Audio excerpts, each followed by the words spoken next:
going on, everybody? Before we start cooking today, I just wanted to take a second and say thank you to everybody who's been following the page, liking the content. Cooking is a big passion of mine. Grew up cooking with my dad and my nana, and being able to share the recipes through this forum with you guys is something that's really cool for me. It's really cool. So just want to share my appreciation, and let's get into the dish. We're not going to be making a dinner tonight. It's more of an appetizer. They're called Paztizzis. It's a Maltese dish. My family's from a little island south of Sicily called Malta, and this is a staple over there. So what you're gonna need, they're like meat-filled pastries, basically. So what you're gonna need is your butcher box ground beef, pound of that. Kind of odd, but can of corned beef by itself, I can't imagine it's very good, but it works with this dish. You'll need peas in a can, tomato paste, 1 yellow onion, salt, pepper, a little bit of curry powder, some flour, 1 egg, and lots of butter. So I'll show you how to make the dough, show you how to make the meat filling, and then we'll put it all together and make the pastizis. So let's get started.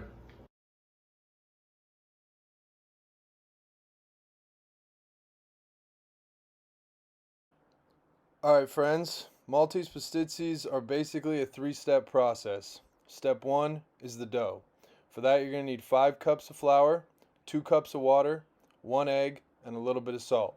Go ahead and mix all those ingredients together in a bowl, make yourself a ball, and then you're going to take that ball, put it back in the bowl, cover with saran wrap, and put it in the fridge for about 8 hours before you move on to the next step.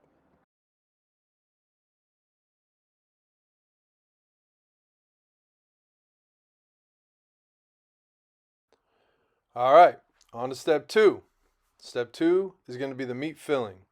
Take that onion, chop it real fine. Saute it in a pan with some olive oil, and once it's done sauteing, add the whole pound of the ground beef and just half of the can of the corned beef, not the whole can. Go ahead and let that cook down a bit, and while that's cooking, you're going to want to take half of the can of the peas, add it into a bowl, and mash the peas against the bowl with a spoon. Take those mashed peas, add them in with the meat, along with your tablespoon of the tomato paste. Mix that all together. Then we're going to go ahead and season. Get your salt and your pepper in there.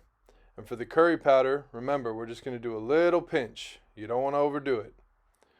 Mix that all together, let it finish cooking, and add it to another dish where you're going to let it cool either on the counter or in the fridge before we add it to the pastizis.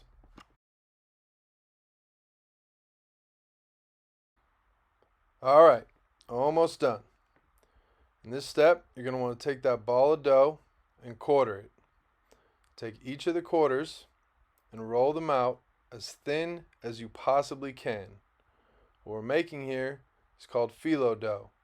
It's the same dough that they use to make the croissants at your local coffee shop. The ones with all the layers and the flakes, that's what we're making. This is also the part where we get to use all that butter.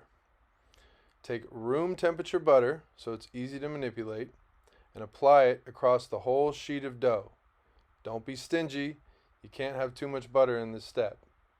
Once you get all the butter applied to the dough, start at the bottom of the sheet and roll the sheet of dough into a strip of dough, if you will.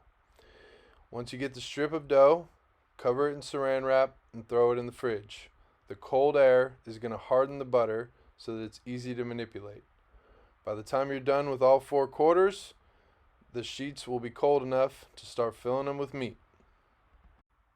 Alright, I guess it's more like 4 steps instead of 3, but who's counting? Go ahead and take those strips out of the fridge, now that they've cooled off a bit, and cut them into 1.5 to 2 inch chunks of dough. You should get about 8 to 10 pieces per strip of dough.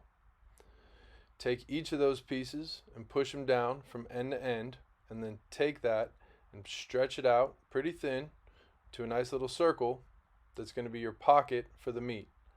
Add your meat in, crimp the edges, and set it on a baking sheet where we're going to put that baking sheet in the oven at 425 degrees Cook them for about 25 to 30 minutes or until they're golden brown.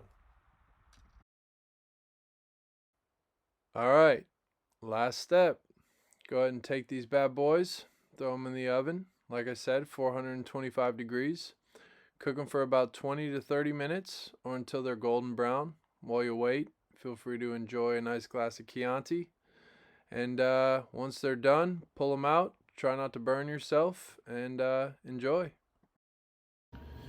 All right, friends. Hope you enjoyed that recipe. They're definitely a fan favorite at my family reunions. My nonna makes tons of them and they go quick. But now that you know how to make the dough, you can do a cheese filling one. It's a pound of ricotta cheese, 1 egg, a teaspoon of Parmesan cheese, and a little bit of salt. Mix it in a bowl, use that as your filling. But I've also done them with chicken and bacon and cheddar cheese, different ways you can do them. But anyway, hope you enjoyed and cheers.